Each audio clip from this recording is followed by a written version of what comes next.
दिलीप जायसवाल को जब भू राजस्व मंत्रालय दिया जा रहा था तो ये बात भली भांति दिलीप जायसवाल भी जानते थे कि भाई साहब अगर इस कुर्सी पे बैठना है तो कुछ बेहतर करना पड़ेगा, क्योंकि इससे पहले जो इंसान इस कुर्सी के ऊपर बैठा था उसने अपने कामों से तहलका मचा दिया था। इस तरीके का तहलका जिससे सम्राट चौधरी तक को भय हो गया था कि भाई साहब कहीं लोकप्रियता में विजय सिन्हा हमसे आगे ना निकल जाए। और ये बात भली भांति सम्राट चौधरी भी जानते थे कि भाई साहब जिसको भी बिठाऊंगा अगर थोड़ा भी वो नरम पड़ता है या बेहतर तरीके से काम नहीं करता है तो इसका सीधा और सीधा आरोप और आक्षेप जो है वो हमारी सरकार के ऊपर और मेरे ऊपर लगने वाली है। तो ऐसे में दिलीप जायसवाल को ऊपर से भी ये जो है वो ऑर्डर है और दिलीप जायसवाल खुद से भी ये बात साबित करने में लगे हैं कि साहब वो जो है वो विजय सिन्हा से बेहतर काम कर रहे हैं। लगातार जिस तरीके से वो कामों का अपील कर रहे हैं, लगातार जो है वो एकदम से टाइम दे रहे हैं, डेट दे रहे हैं और कह रहे हैं कि साहब इतने दिनों के अंदर काम हो जाना चाहिए। ये थोड़ा बहुत आपको विजय सिन्हा की याद नहीं दिलाता? पूरी कहानी आपको बताऊंगा किस तरीके से दिलीप जायसवाल जो है वो बस ये साबित करने में लगे हुए हैं कि भाई साहब विजय सिन्हा ठीक है बट हम भी बुरे नहीं हैं। पूरी कहानी क्या है चलिए इसको विस्तार पूर्वक समझते हैं, जानते हैं, लेकिन उससे पहले मेरा परिचय जान लीजिए। मेरा नाम है रजत और आप जनता जंक्शन देख रहे हैं। आपको बता दूं कि विजय सिन्हा जब भू राजस्व मंत्रालय देख रहे थे तो उस दौरान एकदम से भू राजस्व मंत्रालय में हड़कंप मचा हुआ था। अधिकारी कांप रहे थे, सब लोगों का डर के हालत खराब था।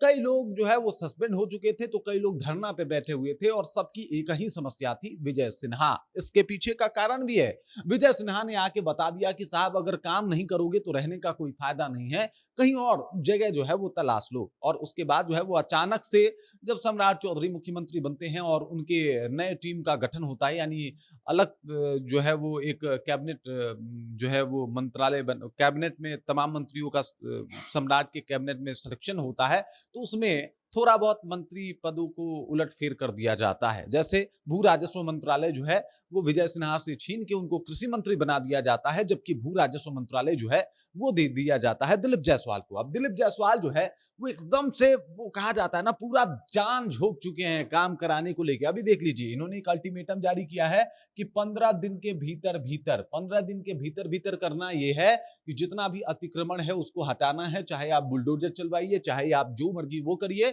अगर ऐसा नहीं होता है तो अब इसके लिए कोई और नहीं बल्कि ऑफिसर जिम्मेदार होंगे जिनके जिम्मे में वो मतलब काम आएगा और वो काम वो नहीं करवाते हुए दिखाई देंगे तो साहब उनको जो है अब जवाब देना पड़ेगा और वो नपेंगे, उनके ऊपर कार्रवाई होगी।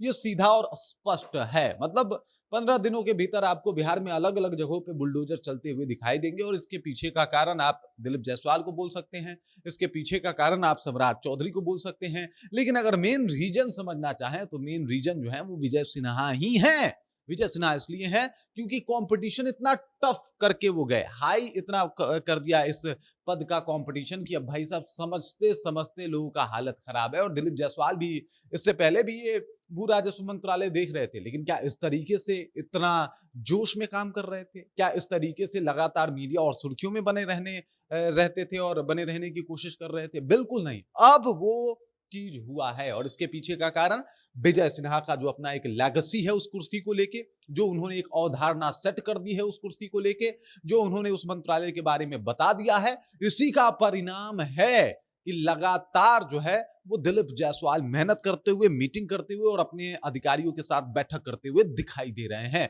अब देख लीजिए ना, उन्होंने अपने यहाँ भी एक निगरानी विभाग को बिठा रखा है, उनके यहाँ एक टीम बैठी हुई है कि भाई साहब अधिकारियों को पकड़ो, जो लोग घूस वगैरह ले रहे हैं उनके बारे में जांच जो है वो लगातार करते रहो। तो ये सारे काम जो है वो कहीं ना कहीं इधर से ही इंस्पायर होके आ रहे हैं, ये बात लोग समझ पा रहे हैं। और ये भी दुखी है, इन्होंने भी कहा है कि भाई साहब हम जिस कुर्सी पे बैठे हुए थे वो कुर्सी छीन लिया गया, हमारा सब कुछ जो है वो हमसे छीन लिया गया, हमने तैयारी उस कुर्सी की थी और अचानक से कुर्सी बदल दिया गया। और ये दुख बता रहा था कि विजय सिन्हा तो कतई ये नहीं चाहते थे, लेकिन अब चूंकि विजय सिन्हा की कुर्सी संभालनी है, 3 महीना में जो वो काम करके गए हैं उसको और बेहतर तरीके से करके दिखाना और ये बताना है कि भाई साहब हम भी योग्य हैं। तो ऐसे में दिलीप जायसवाल को ये सब करना पड़ रहा है, कर रहे हैं। और भाई काम कैसे भी हो, चाहे वो कंपटीशन ही क्यों ना हो, लेकिन काम होते रहना चाहिए। मतलब इसमें बिहार वासियों का तो भला होगा ना। बाकी इस खबर, इस जानकारी को लेकर आप क्या सोचते हैं? दिलीप जायसवाल का कार्यकाल और विजय सिन्हा का कार्यकाल, इन दोनों में से आपको किसका कार्यकाल ज्यादा पसंद आया? ये सारी बातें कमेंट में आप आके बता सकते हैं। बाकी आप देख रहे हैं जनता जंक्शन और मेरा नाम रजत है।